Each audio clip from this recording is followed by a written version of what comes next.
know that Raq is obviously a very direct mother, a protective mother. Do you think that this season, well, do you think this season will Raq be more conflicted about the business or about her relationship with Kanan? Oh my God. I think she's more conflicted about her relationship with Kanan. Because that's always been sort of the solid spot for her.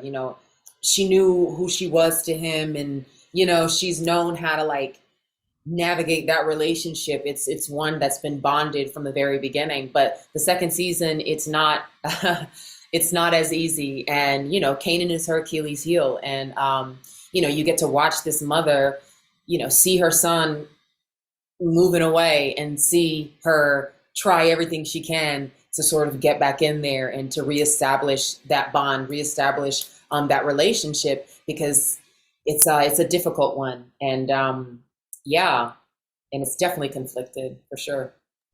So, MeKai, for you this season with Kanan, we see him going through a great deal of emotions, learning that sometimes what you want isn't always what you need and what is the best situation for you. So, as Kanan maneuvers along in season two, do you think that we are getting closer to the Kanan that Power fans are more familiar with, or is there still some more time to go because his innocent era is still being fully developed? I think both of those statements are true at the same time. I mean that is the story that we're telling, is how this Kanan in '91 became the Kanan in the original Power. I think the kind of overall arc or theme for Kanan in season two is definitely is this like this teetering act that's happening. He feels accomplished and great that he was able to step up in a way for his family, because that was his ultimate goal. Has always been to be there, protect his family, try to establish legacy within that family.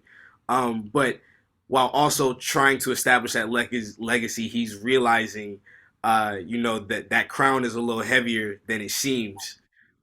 So throughout the season, you'll see him, just grappling with understanding what he did. Now trying to figure out who he is after what he's done in this situation.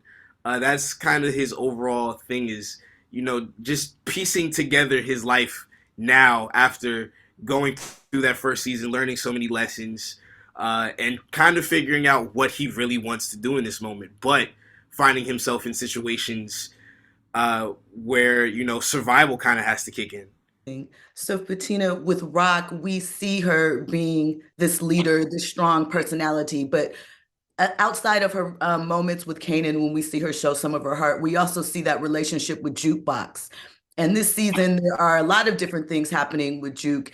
And do you think that that relationship will begin to turn based on some of the new relationships that Jukebox is making? And how do you think that Rock is internalizing that, even though that's not her daughter, it's her niece, but she's very Um, important to her? yeah, I think for the way Rock would say it is like Jukebox is her daughter. You know what I mean? It's like, yeah, she might not be like in name, but at the end of the day, she has been the mother figure to Jukebox for most of her life. She stepped in at a young age to raise her at a very young age. And so, like, at the end of the day, that is her daughter. And I think that relationship continues to grow. You get to see not only is she sort of losing Kanan, but because Jukebox is now on this journey of her own with wanting to kind of like her identity. She's at odds with her father, and now she is exploring who she really is. Rock sees her. It's sort of a threat that Jukebox might be going away too, and so there's a lot of uncertainty within the family. And Lulu is off on his own thing, and so the order is a little bit out of whack right now, and it makes her vulnerable in a way that she does not like to be. And that you'll get to see a little bit more of that play out. But with Jukebox, you do get to see Rock be there for her, and to see the mothering that she gets to be for Jukebox, because Jukebox had to learn who she becomes later on. She had to learn some of that from someone too, and she learns a lot of that from Raquel.